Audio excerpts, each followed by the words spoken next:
Hello friends, welcome back to my video. We're doing something a little different today, little ASMR story time video. I love video essays and I love ASMR, so I thought we'd try this out. This first one won't be perfect, but I'm hoping that it's at least fun. Please let me know any feedback you have in the comments. I would love to make this exactly what you want it to be. So get a snack, a drink, get comfortable, get a blankie. Let's get to sleep, dude. Also, let me know where you're from and what time it is that you're going to bed, dude. Our story tonight follows a Roman citizen who lives in Pompeii when the volcano got angry. Let's go. The paving stones beneath your sandals are still warm. The sun set hours ago, but the city holds the heat like a secret. You run your hand along the wall beside you. Old volcanic stone, chipped and pitted. You're walking home from the baths. The water wasn't hot tonight, but it was clean, or clean enough. Public baths in Pompeii are where you bathe, gossip, get a massage, and argue about gladiators. They're also where you occasionally get lice. The street smells like oil and wine left too long in the sun. That sharp, fishy tang, that's garum, fermented fish sauce. Everyone uses it. It tastes better than it smells, probably. You pass a vendor closing up his stall. Figs, grapes, a pile of wilting herbs. He sells out every day, even though most of his produce was grown in ash-rich soil just a few miles from here. Land that will become uninhabitable within a day. On the corner is a thermopolium, a kind of ancient fast food stand. Big clay pots bubble over low coals. One smells like lentils. The other, definitely meat, hopefully pork. But this is Rome. Could be anything. Water trickles from a lion head fountain nearby. You dip your fingers into the stream. Cold, clear. The Romans engineered aqueducts to bring fresh water into the city, then piped it into public fountains like this one. In 79 AD, Pompeii had better plumbing than half the modern world. Above you, laundry flaps between upper story windows. A woman yells at her husband in Latin, fast, annoyed, affectionate. You don't catch every word, but you get the gist. People in Pompeii are loud, lively, very human. The cobbles beneath your feet are carved with time. Carts have cut ruts into the stone. You pass graffiti on a wall. Gaius was here. Secundus loves Iris. The innkeeper is a drunk and his wine tastes like feet. That is real graffiti. Still there 2,000 years later. You glance up at the mountain. Vesuvius. Quiet. Massive. Beautiful. It hasn't erupted in your lifetime, so no one really worries about it. Also, nobody in Pompeii actually knew it was a volcano. There's no word for volcano in Latin. Not yet. Because tomorrow will be the first time anyone sees what one looks like. You turn onto a smaller side street. Narrower, quieter. Here the buildings lean in over the road, like they're trying to speak to one another in private. Shadows stretch long and gold across the stones. A child runs past you with a wooden hoop, laughing. No toys with batteries, just a stick and a circle. Childhood hasn't changed much. You pass the doorway of a fuller's workshop. The stink of it hits you like a wall. They clean wool with urine here, human urine, collected in jars on streets. For laundry, they say. For brightness. Romans used ammonia and urine as detergent. The city literally ran on pee. Home is a modest domus. You step through the heavy wooden door into a narrow atrium. The air inside is cooler. The walls are painted with red and ochre frescoes, scenes of gods, banquets, and vines. You've seen them every day of your life, and they still glow in the evening light. There's a central pool, an impluvium, to collect rainwater, though tonight it's dry. No rain in days. You drop your hand into the bottom. Warm dust. Impluvia were part of Roman home design, brilliant passive water systems. Imagine collecting rain in your living room. That would probably suck. Someone calls your name from the street as you close your front door, but we won't hear it. Not yet. You shut it just in time so that you could reasonably say you didn't hear them tomorrow. Nice. Dinner is simple. Bread, cheese, olives. You chew slowly, quietly. Outside, the sounds of the street fade. Shutters close. Dogs bark once, then fall silent. A single torch flickers in the hallway. You oil a small clay lamp and light it with a taper from the hearth. The flame dances, casting shadows across the frescoes. You tuck your feet beneath a woven blanket and lay down. The stone beneath you is hard, but you're used to it. Beds in Pompeii are not soft. Sleep is earned here. As you close your eyes, the house settles. Creaks, sighs, silence. The quiet of a city exhaling. You do not hear the first distant rumble. You will, soon enough. It will sound like thunder, but it's not thunder. It's the earth beneath your home splitting open. You wake before you mean to. It's darker now. The air is still warm, but there's a heaviness to it, like the sky is holding its breath. You sit up slowly. The oil lamp you lit earlier is still burning. Its flame sputters, tugs slightly towards the window, as if drawn by something just beyond. You rise and step barefoot across the tiled floor. One tile is cracked. You always catch your toe on it. You keep meaning to repair it. You never do. You peer outside. The street is empty now, save for a dog pacing nervously back and forth. It stops, looks up at you, then bolts. Something about the silence feels wrong. Pompeii is never this quiet, not even at night. You return inside and pour a little wine from the clay jug beside your bed. It's warm, sour. You drink anyway. Someone once told you the vineyard your wine came from sat just 10 miles from the mountain. The ash makes the soil richer, they said. It did, for centuries, until the ash didn't stop. You unroll a scroll and try to read. Philosophy, copied by hand, probably borrowed from someone richer than you, but the words blur. You stare past them. Your mind won't settle. Your hands are stained with ink from work, even after washing. It used to bother you. You close the scroll and listen again. Nothing. No breeze, no night birds, not even the hum of crickets. The ancient Romans believed silence at night meant the gods were watching, sometimes listening, often judging. You lean back against the wall. The plaster is cool. You count heartbeats. Yours and something distant. A soft tremble stirs beneath you, like someone shifting in bed on the floor below.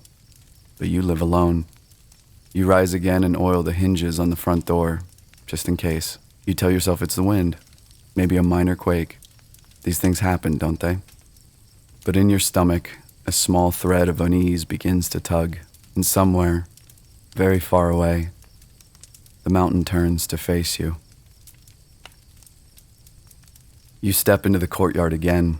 The sky is darker now. Not the deep, endless black of a clear night, but a kind of muted charcoal, like the stars are hiding behind smoke. You can't see the mountain from here, but you feel it. In the silence, every sound sharpens. The creak of your door, the crack of your joints, the soft pop of cooling clay. If you can imagine, the houses in Pompeii weren't built for earthquakes. No rebar, no steel, just stone, plaster, and luck. You move slowly through the house, lighting a second lamp. You don't usually need two, but tonight doesn't feel usual. Outside, a low rumble rolls across the earth. Not loud, more like pressure in your ears. It makes your teeth buzz. You pause, wait. Then it fades, like it was never there. Scientists now know the eruption was preceded by days of minor tremors and gas releases, but Romans didn't have seismometers. They had goats, and when goats acted weird, they prayed. You reach for the bronze figurine beside your bed, a household god chipped from age. You don't remember who gave it to you. You never really prayed to it before. Tonight you do. Not out of fear exactly, just precaution. You think of the scroll you were reading earlier, something about fate, about how even the gods can't outrun it. You wonder if that's true. You blow out the smaller lamp, lay down, and pull the blanket over your chest. The air smells faintly of sulfur now, or maybe your imagination is playing tricks on you. It wasn't your imagination.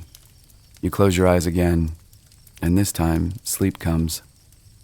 Not easily, but it comes. You don't know it yet, but this is the last full night the city will ever see. You will dream of fireflies over the sea. But in the morning, the ash will begin to fall. You wake again, this time not from a dream, not from a sound, but from the absence of one. Silence, so complete it rings in your ears. Your room is bathed in soft gray, moonlight maybe, There's something else. You sit up slowly. The stone beneath your feet is cooler now. Damp almost. The air feels heavier, tighter, like it's trying to sink into your lungs and stay there. You step outside, not far, just the threshold. The sky is wrong. It's dark, but not empty. There's a color to it, a deep bruise of smoke and shadow, like the stars are smothered in velvet. You look towards the mountain. There's a faint red glow at the summit. In hindsight, this was probably a volcanic gas vent igniting in the early hours, but to a Roman citizen, it just looked like the gods were lighting a signal fire in the sky. There's a sound now, barely audible, like gravel rolling in a clay pot. You realize it's coming from above. Falling dust. No, ash. You hold out your hand. It gathers like snow, but darker, coarser, and warm. Someone down the street coughs loudly. Another door creaks open. You're not the only one awake now. And still, no one says anything. They just stand in doorways looking up. Silent. Like actors waiting for their cue. Historical accounts say ash began falling before dawn. Light at first, thin and dry, enough to be mistaken for weather. It wasn't until hours later that it turned deadly. The dog that ran off earlier reappears. Its fur is dusted white, like it aged overnight. It howls once, long, and then disappears down the alley. You go back inside, shut the door softly. You take the cloth from your table, linen, sheep, and soak it in the water basin. You don't know why, just instinct. You fold it carefully and set it beside your bed. Pliny the Younger would later describe survivors using damp cloths over their mouths to breathe. You've never heard of Pliny, but something in you prepares anyway. You sit on the edge of the bed and press your palms together, not praying, just grounding. The air feels alive, like it's listening. And still, no one speaks, not even the mountain. Not yet. You hear it before you feel it. A low, grinding sound, like a boulder being dragged down the street, long, distant, heavy. You hold your breath waiting for it to stop, but it doesn't. The ground follows. A small tremor at first, then a lurch, like the earth inhaled and forgot how to exhale. A small puddle of water in the impluvium ripples. A cup falls from a shelf and rolls into the corner. You don't pick it up. Historians believe these early quakes may have cracked cisterns, shattered pottery, and collapsed roof tiles, long before lava ever appeared. Outside, a shout. Then two. Someone runs. You hear sandals slap stone. Fast, scattered. A child cries out. The door slams. Still no screaming. Not yet. Not panic. Not real. Just motion. Just noise. You step into the atrium and open your front door. The sky is darker than before. Not night dark, but filthy. A woman is kneeling in the street, whispering in Latin, not words you recognize. Her hands shake. She holds something small to her chest. A charm, maybe, or bones. Superstition runs deep in Pompeii.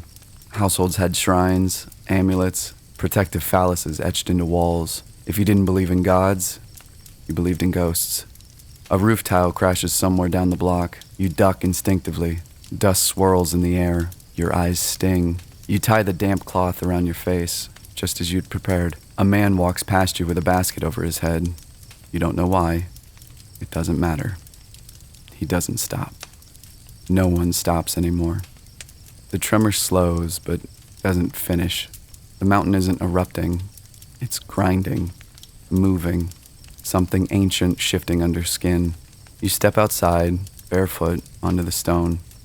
The ash is thicker now, clings to your toes, hot and soft, like sifted bone.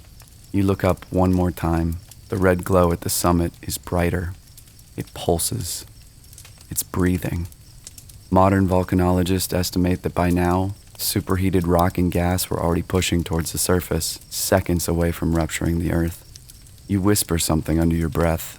Not a prayer, not a curse, just a word, your name. But we won't hear it yet. Not yet.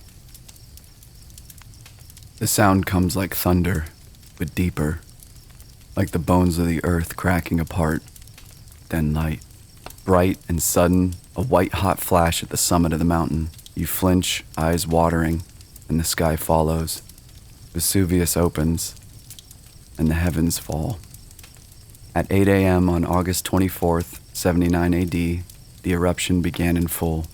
A column of smoke, ash, and gas shot over 20 kilometers into the air, the start of what scientists called a Plinian eruption, named it after the man who died watching it. You brace against the doorway as the street explodes in noise. Shouting, coughing, clay shattering on stone. The air changes, thickens. You try to inhale and your lungs resist. Ash pours from the sky like burning snow. It coats your shoulders, fills the folds of your tunic, stings your eyes. You cover your face tighter and step out into it. You're not running. Not yet. Everyone else is. A cart overturns. A donkey collapses. Someone yells that the gods are angry. Someone else yells to the sea. You don't listen to either. Your ears are full of static, like the world is turned inside out. The woman who was kneeling earlier is gone. A trail of ash leads into a side alley. Her charm is still there, half buried, glinting in the light. You pick it up. Across the city, the weight of falling ash was beginning to crush roofs, collapsing buildings from above. The deadliest part hadn't even started yet. You head towards the Forum, stumbling once on a fallen tile. People are gathering there, huddled under columns, as if the gods that lived in marble might still protect them. You see familiar faces, a neighbor, the fruit vendor, a boy who once threw rocks at your door. They're gray now. Every surface is gray. The air tastes like coins. A man offers you water from a cracked jug. You drink. It's warm, gritty. It scratches your throat. You thank him anyway. Romans had no idea what was coming. Most assumed it would pass. Some even went back inside to protect valuables. Some were found clutching gold. Others their dogs. You hear a scream to your left. Short, sharp, human. Then another. But you don't look. You're focused on one thing now. Staying upright. You tighten the cloth around your face. You step out from the column. You keep moving. The ash is ankle deep, then shin deep. Your legs ache. The sky is nearly gone. And still, the mountain roars. You glance behind you once. Pompeii, your Pompeii, is vanishing, piece by piece, like a memory you can't hold on to. You're losing track of time. The sky is gone. The sun is gone. The streets are gone. The only things left are sound and pressure. Ash slams the earth like waves, not falling but piling, faster than you can understand.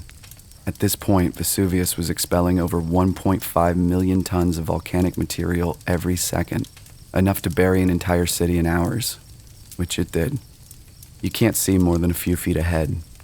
You cover your mouth, your eyes, your ears. The cloth around your face is soaked again, not with water, but with heat, dust, and your own breath. You turn down an alley, nearly blind. The stone beneath your feet shifts like sand. You stumble, catch yourself on a wall. The plaster peels off under your palms like burnt paper. A body lies in the road, curled, still. You don't look too long. It's not cold. It's never cold. But you're shaking. You reach a narrow doorway, unfamiliar, half covered by a falling wall. You don't think. You go inside. It's a storage room, maybe, or a cellar. Doesn't matter. It's dark and the ceiling hasn't caved in yet. That's enough. You wedge the door closed behind you with your shoulder. Dust pours in through the cracks like smoke. You drop to the floor, curl into yourself, press your face to your knees. The pyroclastic flows haven't started yet, not here, but they will. Temperatures will reach over 400 degrees Celsius, or 750 Fahrenheit. Ash will fill lungs in seconds.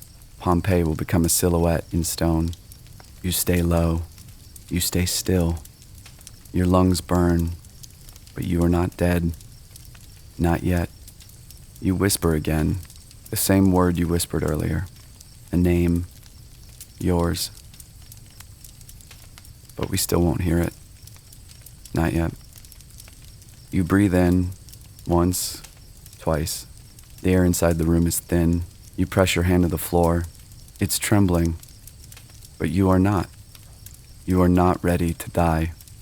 You press your back to the wall, close your eyes, and wait for the sound to stop. And somewhere, beneath miles of ash, under the scream of stone and fire, the mountain exhales, and you, somehow, do too. Silence again. Total. One whisper, almost inaudible. My name is Cassandra.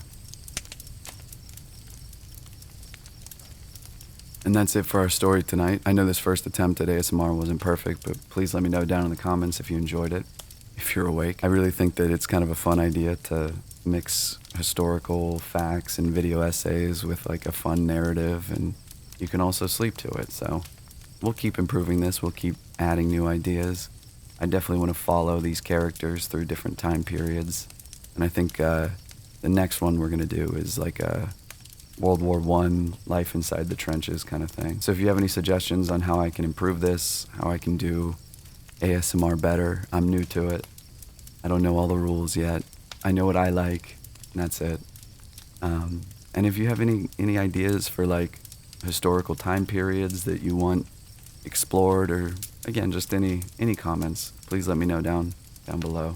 I'd love to make this as good as it can be. Make sure to go to heatdeath.co. It's our clothing company. We have a new drop coming on June 13th, so go there and sign up for the mailing list. And I'm probably just talking to a dead, asleep body right now, so whatever. Good night, friends.